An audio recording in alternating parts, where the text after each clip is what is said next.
begin. It's the win. Listen, laugh, and learn and understand. Hope, believe that you can. It's the Women's Information Network. It's the win.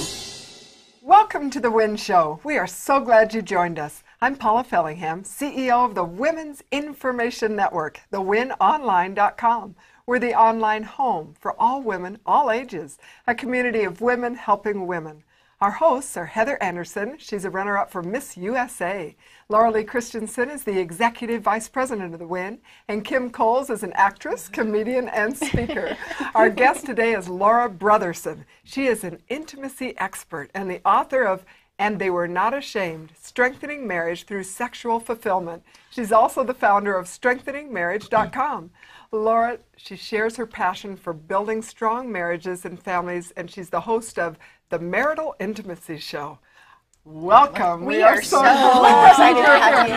So fun to be here. And very, very early on, Laura said to me, she said, everybody's going to like my show best because I get to talk about sex. I remember saying that. And there's so much to say. I mean, there's no substitute for them just coming to your show. We're thrilled to have your show on the WIN.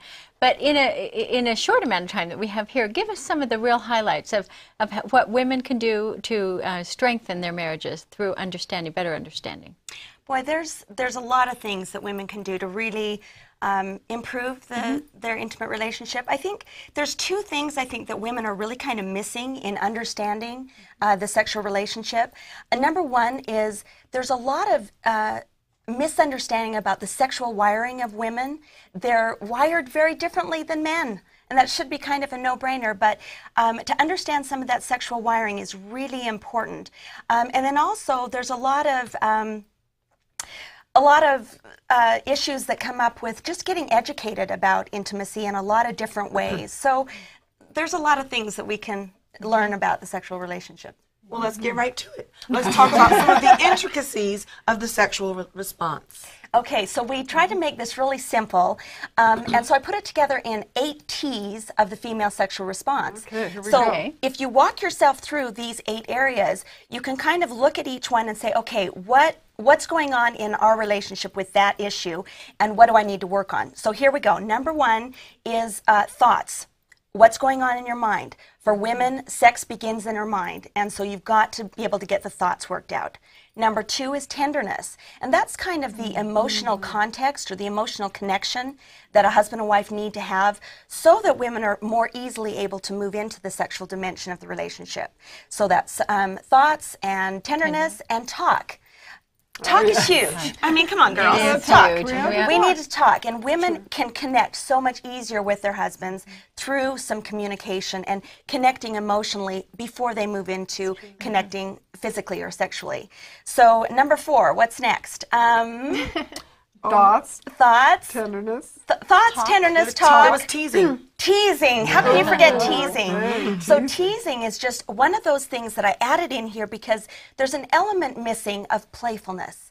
And when you add playfulness into the relationship, it just changes everything. And I'm not talking just in the sexual relationship, but in the whole relationship, all aspects of it. So adding in that playfulness and that teasing is a really important part. Okay, so after teasing is touch. And touch is, for a lot of women, and again, there's a lot more we can get into, so you're going to have to go to the shows so that you can learn more. But touch, a lot of women simply do not get enough stimulation that they need. They just don't. And that's a lot, and a lot of husbands don't understand that. I think a lot of husbands need to go and watch your show. I was about to say that. I know. Can we teach them this so they can better Yeah, service see, this us? is not... Call it what it is. Whatever. Yes, this is not just for women. My show really is a couple show or a husband show or a wife show or both. You really, I mean, sex is a relationship issue. Right. It's not a single thing. So you've got 3 more. So the next one, you're like, come on, get to this. And then the next one is, where are we now? Get me all excited about it. Technique. So this is one of the areas that men tend to kind of get focused into, and it tends to be one of the less important things as far as technique is concerned, but there are some things that couples need to work through as far as technique is concerned, and that's an area to work on. Okay, so transcendence, Kim's favorite word. This is a huge one, because transcendence is just the word I use for that, the ability to surrender. A lot of women have a difficult time letting go. And some women, I give them homework to just pure relax. They just have to take, just learn how to just let go of things and relax. So the ability to actually surrender to the intimate experience is a learned behavior for a lot of women. So that's something they've got to look into. You started with thinking and then you ended with transcendence. I have so many girlfriends who've been taught their whole lives that sex is bad and sex is wrong and do not do it. And then they get married and all of a sudden it's okay, but they don't enjoy it because they've been taught their entire lives. So it's almost great for parents to be able to talk to their kids about sex and let them know it is a beautiful, wonderful thing with the right person in the right intimate setting. Absolutely. And this is something that I coined. It's called the good girl syndrome. It's chapter 1 of my book, because it kind of addresses this whole notion of negative and unproductive thoughts and beliefs and attitudes and behaviors that we accumulate or develop, so that it makes it really hard for us to fully engage ourselves in the intimate experience. And here's the book. There's your book. And they were not ashamed. So can you tell us and I think we missed our last one. Oh, did I get our last one? No. Time. Yes, time. So time is very important because, again, a lot of women are not having enough time for the intimate relationship. Men can be pretty quick, but one of the things where we talked about this differences in sexual wiring, men are kind of quick to be ready and quick to cool down, and women are a little slow to warm up, a little slow to warm down, to cool down. And so you've got to make sure you're spending enough time. I love that. Good. Tell us an example, a story of a couple that you've worked with. Can you share anything like that? Or where would a woman start, as an example? If she sees that there's just not as much going on as she'd like to have, it's not as fulfilling, where do you start? Okay, well, let me share a story, and then I'll go into 5 kind of suggestions that give a place to start for couples. But boy, there's a lot of stories. One that comes to my mind is just a woman who said, until I had read your book and read articles and things, she just said, I always felt like, sex was bad. It's just, there's kind of this notion that good girls don't. And part of my message to help couples to understand that in marriage, good girls do. And that's kind of a new concept for a lot of women, that they can move into that. And so where I talk about, in my book, I talk a little bit about God is the one that created sex, and he actually wants you to enjoy it. And that was just mind-boggling for her to go, wow, God cares about this? God cares about my relationship? And so that was just a turning point for her, and it just everything changed. So, but back to, what do I do? Where do I start? If I want to improve it and I don't know where to go from here, so number 1 is to get educated. That's number 1. There's just a lot of things that we don't understand that we need to. One of the easiest ways to get educated is read a book. This book right here. This book right here. I obviously felt like we needed something other than what was out there, and that's why I wrote it. So, getting educated is number 1. Number 2 is making sex a higher priority. Sometimes we just get so busy, or we put the kids first, or we put our job first.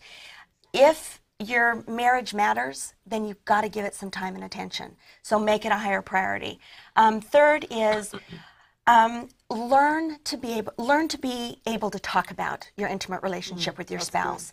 So few couples are able to say, oh, honey, I really like this, or I really like that, or could we try something else, or whatever. How do you talk to your partner about something you don't like? You bring it up very gently. And don't hurt their ego? It's not my favorite thing. Yeah, well, or you just say, here's what I do like. better. Yes, here's what I do like. Go with the positive. So, and then the last 2 real briefly is overcome your inhibitors. There's a lot of relationship inhibitors, mental, emotional inhibitors. You've got to work at overcoming those, and I help walk women through how to do that. And then lastly, we've talked about this before, but add the playfulness. Put the fun back into the intimate relationship, and that will pay huge dividends. Oh, I love it. that. We have loved being with you. She's got the Marital Intimacy Show, and it is going to be one of the most popular. It'll be fun. Yes. Can't wait. Thank you so much for joining us. Thank and you. We invite everyone to visit thewinonline.com, where you're always going to get solutions, share your own ideas, and really connect with women worldwide. Now let's live joyfully with passion and purpose. Have a wonderful day. We'll see you next time. It's the Women's Information Network. It's the Win.